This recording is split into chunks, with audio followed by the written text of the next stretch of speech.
సాయిరామ్. సమర్థ సద్గురు సాయినాథ్ మహారాజ్ కీ జై. ముందుగా మన సాయి కుటుంబ సభ్యులందరికీ నమస్కారం అండి. అందరూ కూడా సుఖంగా, సంతోషంగా, ఆరోగ్యంగా బాగుండాలని మనస్ఫూర్తిగా కోరుకుంటూ ఈరోజు వీడియో మొదలు పెడుతున్నాను.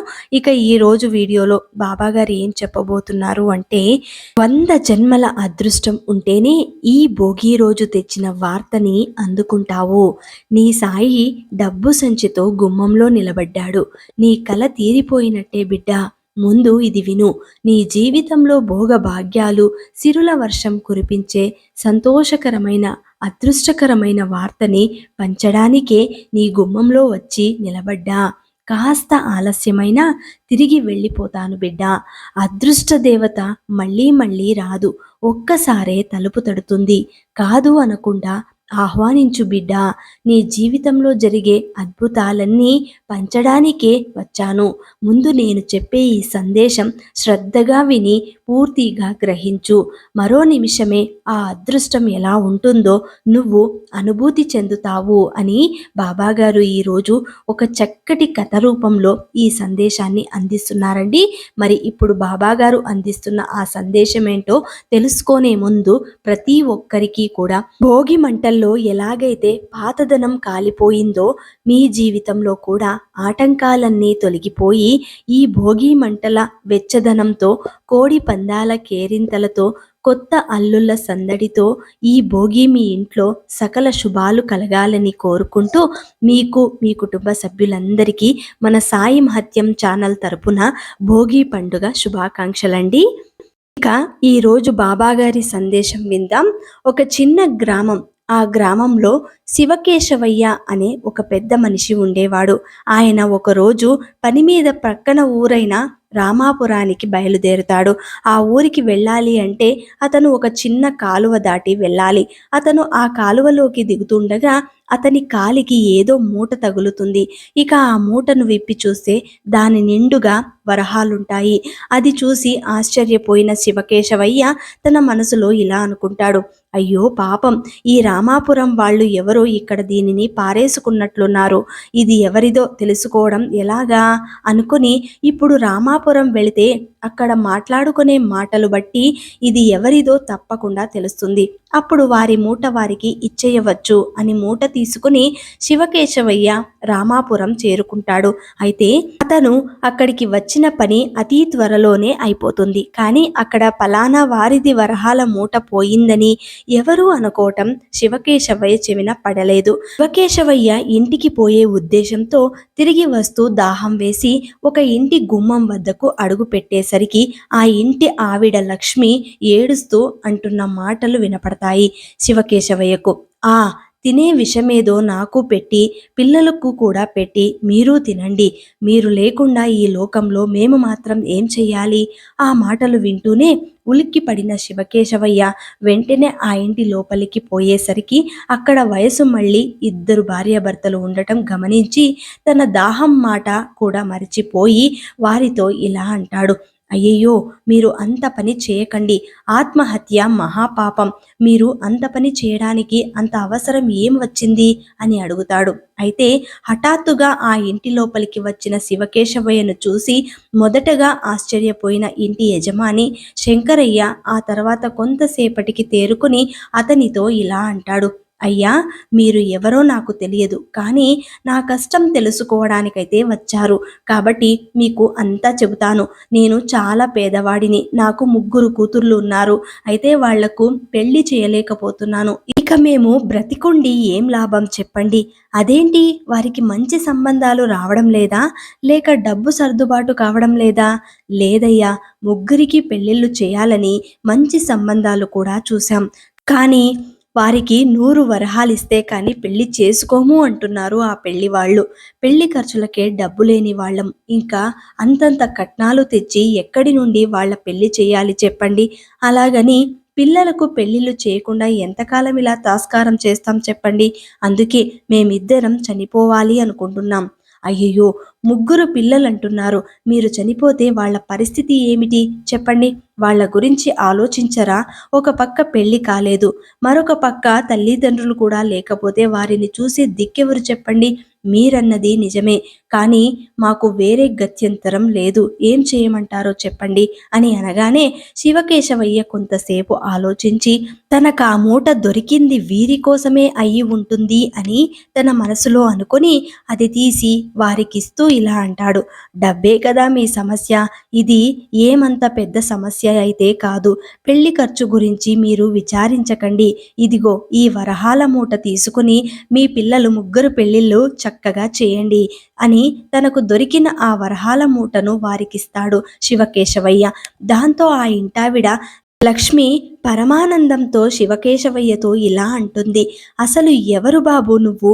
ఆ శివయ్య మా మొర ఆలకించి స్వయానా శివకేశవుడే ప్రత్యక్షమై ఈ వరహాలు అందిస్తున్నాడేమో, ఆయన లీలలు విన్నాను, ఎప్పుడూ చూడలేదు, చాలా సంతోషం బాబు, సరైన సమయానికి వచ్చి కష్టాల్లో ఉన్న మమ్మల్ని ఆదుకున్నావు, నాదేముందమ్మా, ఆ భగవంతుడే మీరు కష్టంలో ఉన్నారని ఈ సమయానికి నన్ను ఇక్కడికి చేర్చాడు, ఇక నాకు సెలవు ఇప్పించండి, నేను వస్తాను అని చెప్పి వారి వద్ద సెలవు తీసుకుని తన గ్రామానికి తిరిగి బయలుదేరుతాడు శివకేశవయ్య. ఇక శంకరయ్య కూడా తాను సంబంధం కుదుర్చుకున్న అల్లుళ్లకు కట్నాలు ఇచ్చేసి ముహూర్తం పెట్టించుకోవడానికి ఆ డబ్బు తీసుకుని బయలుదేరుతాడు. మరోవైపు శివకేశవయ్య వరహాలు సంచి దొరికిన కాలువ దగ్గరికి తిరిగి వచ్చేసరికి అక్కడ ఎక్కడో ఎవరో మూలుగుతున్నట్టు వినిపిస్తుంది, కానీ ఎవరో అతనికి అక్కడ కనిపించడం లేదు. అక్కడ రాళ్ల గుట్టల మధ్య నుండి శబ్దం అయితే వస్తున్నట్లుంది అని అక్కడ వెతకగా అక్కడ ఒంటి నిండా గాయాలతో ఒక వ్యక్తి కనిపిస్తాడు. గాయాలతో ఉన్న ఆ మనిషిని అక్కడి నుంచి తీసుకుపోయి కాలువ నీటితో అతని ముఖం తుడిచి నీళ్లు త్రాగించి గాయాలు కడిగిన మీదట ఆ మనిషి కొంచెం తేరుకోవడంతో శివకేశవయ్య అతనితో ఇలా అంటాడు, ఎవరండి మీరు, ఎందుకు మీరు ఇక్కడ ఇలా పడి ఉన్నారు, అసలు ఏం జరిగింది అని అడుగుతాడు.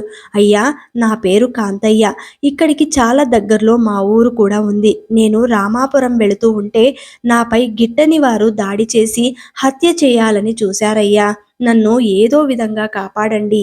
అలాగే కాంతయ్య, మరేం పర్వాలేదు, మిమ్మల్ని నేను మా ఇంటికి తీసుకెళ్ళి వైద్యం చేయిస్తాను, మీరు ధైర్యంగా ఉండండి అని అతన్ని తన ఇంటికి తీసుకుపోయి ఒక వైద్యుడిని పిలిపించి అతనికి చికిత్స చేయిస్తాడు. ఇక అతను నిద్రపోతూ ఉండడంతో శివకేశవయ్య అతన్ని వదిలి పని మీద బయటకు వెళతాడు. అలా కొంతసేపటికి కోలుకున్న కాంతయ్య అతని మనసులో ఇలా అనుకుంటాడు, ఈ శివకేశవయ్య ఎవరో కానీ చాలా మంచివాడు, ఇంకా నయం, నేను ఒక పెద్ద మనిషిని కాదు, ఒక దొంగనని, ఈరోజు ఉదయం ఒక షావుకారు తన ఊర్లో వసూలు చేసిన వడ్డీ సొమ్ము 4-5 వేల వరహాలు మూటలు కట్టి తన నౌకర్లతో సహా తీసుకొస్తూ ఉండగా నేను ఒక దొంగ కలిసి ఆ కాలువ సమీపంలో ఉన్న రాళ్లగుట్ల చాటు నుండి అమాంతంగా వాళ్ల పైన పడ్డామని, అయితే షావుకారు వెంట ఉన్న నౌకర్లు ఒకడు తన చేతి కర్ర తిప్పి కొట్టడం వలన నేను గాయపడ్డానని అలా కొంత దూరం వచ్చి ఆ రాళ్ల గుట్టల మధ్య పడి ఉన్న సంగతి ఇతనికి గనుక తెలిస్తే అమ్మో, నన్ను ఈ ఊరి నుండి ఈ గ్రామాధికారికి అప్పజెప్పేస్తాడు, అయితే వెంటనే నేను ఇక్కడి నుండి వెళ్ళిపోవాలి. ఆ రోజు ఉదయం జరిగిన ఆ సంఘటనలో మరో దొంగ అక్కడి నుండి తప్పించుకొని పారిపోతాడు. అయితే ఆ గల్లంతులో అక్కడ పడిపోయిన ఒక వరహాల మూట శివకేశవయ్యకు దొరుకుతుంది. ఇక్కడ షావుకారు తీరా ఇంటికి వెళ్ళి చూసుకుంటే తాను తెచ్చిన మూటల్లో ఒక వరహాల మూట కనిపించకపోవడంతో ఫిర్యాదు చేయడానికి రామాపురంలోని జమీందారు దగ్గరికి వస్తూ ఉంటాడు. అయ్యా అయ్యా, నా వరహాల మూట ఒకటి కనిపించడం లేదు, కొందరు దొంగలు అడ్డగించారు, అయితే వాళ్ళు మా దగ్గర ఉన్న మూటలలో మాకు తెలియకుండా ఒక మూటని కాజేశారయ్యా, కొంచెం వాళ్ళని గుర్తించి నా సొమ్ము నాకు అందేలా చేయండి. ఏంటి, మన రామాపురంలో దొంగలు పడ్డారా?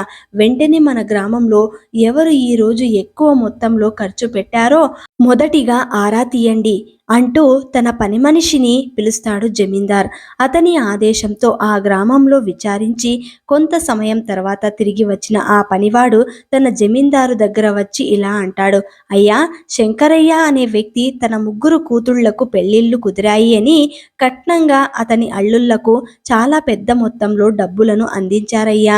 అతను చూస్తే చాలా పేదవాడు, కానీ అంత మొత్తంలో డబ్బు ఎలా సమకూర్చాడో తెలియదు మరి. అవునా, అయితే ఇంకా అనుమానమేముంది, వెంటనే అతనిని ఇక్కడికి పిలిపించండి, విచారించాలి, అసలు సంగతి ఏంటో తెలుసుకుందాం అని చెప్పగానే వెంటనే ఆ పనివాడు శంకరయ్య దగ్గరకు వెళ్ళి అతన్ని తీసుకువచ్చి జమీందారు దగ్గర నిలబెడతాడు.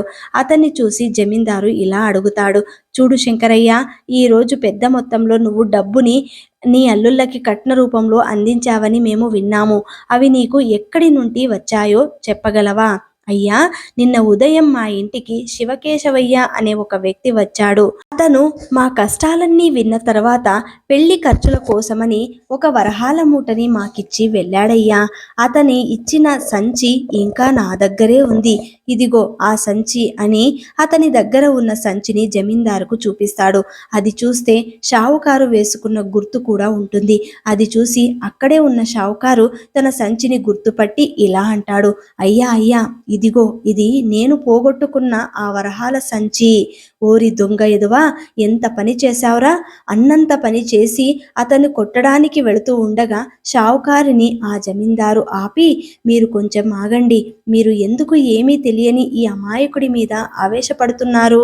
అది తాను దొంగలించలేదని శివకేశవయ్య తనకిచ్చాడని నిజం చెప్తున్నాడు కదా. నేను కూడా ఆ శివకేశవయ్య గురించి చాలాసార్లు విన్నాను. ఇక అతన్ని వదిలేయండి. కానీ ఈ శివకేశవయ్య దొంగతనాలు చేసి డబ్బు గడించి మంచి పేరు సంపాదిస్తున్నాడు అని పేరు ప్రతిష్టలు తెచ్చుకుంటున్నాడని నాకు తెలిసింది. ఇది ఏమైనా సరే అతన్ని కూడా పిలిపించి విచారిద్దాం అని తన భటులను శివకేశవయ్య ఉండే గ్రామానికి పంపించి శివకేశవయ్యను తన వద్దకు పిలిపించి ఇలా అడుగుతాడు జమీందారు, ఏం కేశవయ్య, దొంగతనాలు చేస్తూ మంచి పేరు కోసం అందరికీ సహాయం చేస్తున్నావా? నువ్వు ఈ శంకరయ్యకి ఇచ్చిన ఈ వరహాల సంచి నీకు ఎక్కడ నుంచి వచ్చింది? ఈ సంచి అదిగో ఆ షావుకారు వద్ద నుండి ఈరోజు ఉదయం ఎవరో దొంగలించారు. అయ్యా, అంత మాట అనకండి. నాకు ఆ సంచి రామాపురం వెళ్లే దారిలో ఆ కాలువ దగ్గర దొరికింది. ఆ సంచి తీసుకుని నేను రామాపురం వెళ్ళాను. అక్కడ ఎవరైనా పడేసుకున్నారేమో, దీని గురించి ఆరా తీస్తున్నారేమో అని ప్రయత్నం చేశాను, కానీ అక్కడ ఎవ్వరూ కూడా ఈ సంచి గురించి మాట్లాడుకోలేదు. తీరా ఆ సంచిని తీసుకుని ఇంటికి బయలుదేరదాం అని వస్తూ ఉంటే ఈ శంకరయ్య కష్టాలలో ఉన్నాడని ఆ సమయంలో ఆత్మహత్య చేసుకోబోతూ ఉండగా వారిని కాపాడే ప్రయత్నంలో భాగంగానే ఈ సంచిని వారికి ఇచ్చాను. అయితే శివకేశవయ్య మాటలకు షావుకారు కానీ జమీందారు కానీ నమ్మశక్యంగా అనిపించదు. ఆహా, ఏం చెప్పావు శివకేశవయ్య, ఇప్పుడు ఈ షావుకారు సొమ్ము 500 వరహాలు ఎవరికో దారతత్వం అయిపోయింది. దొరికిన సొమ్ము నాకు అప్పగించక సొంత డబ్బులాగా నువ్వు వాడుకోవటం ఎంత పెద్ద నేరమో తెలుసా? అయ్యా, ఆ సమయంలో వారి ప్రాణాలు కాపాడడం కంటే నాకు ఏదీ గొప్పది అనిపించలేదు. అందుకే ఆ సమయానికి నేను ఆ నిర్ణయం తీసుకున్నాను. దీనికి మీరు ఏ శిక్షను విధించినా నేను శిరసా వహిస్తాను. అయితే ఆ 500 వరహాలు ఈ షావుకారికి ఇచ్చే వరకు నువ్వు ఖైదీలో ఉండాలి. అంతేకాదు, నీతో పాటు ఈ శంకరయ్యను కూడా ఖైదీ చేస్తాను. మీ ఇద్దరిలో ఎవరు ఆ 500 వరహాలు తిరిగి జమ చేసినా ఇద్దరిని వదిలేస్తాను. అయ్యా అయ్యా, ఇందులో శంకరయ్యకు ఏమీ లేదు. ఆ 500 వరహాలు పూర్తిగా ఇచ్చే బాధ్యత నాది. సరే, అతని కోసం అనుభవిస్తానంటే నాదేముంది, నాకెలాంటి అభ్యంతరమూ లేదు. అలాగే కానివ్వండి.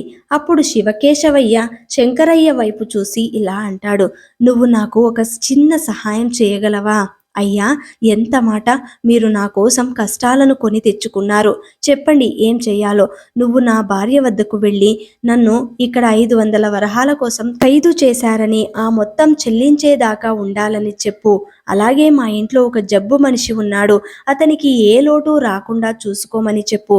తప్పకుండా చెబుతాను. అలాగే మిమ్మల్ని అతి తొందరగా విడిపించడానికి ప్రయత్నం చేస్తాను అని శంకరయ్య తన వల్ల శివకేశవయ్యకు పట్టిన దురావస్థకు కంటినీరు పెట్టుకుంటూ అక్కడి నుండి బయలుదేరి ముందుగా తన ఇంటికి వెళ్ళి తన భార్య లక్ష్మితో ఇలా అంటాడు, లక్ష్మి, మనకి సహాయం చేయడానికి వచ్చిన శివకేశవయ్యను ఆ డబ్బు విషయంలో ఖైదీ చేశారు అని అక్కడ జరిగినదంతా వివరంగా భార్యకు చెబుతాడు.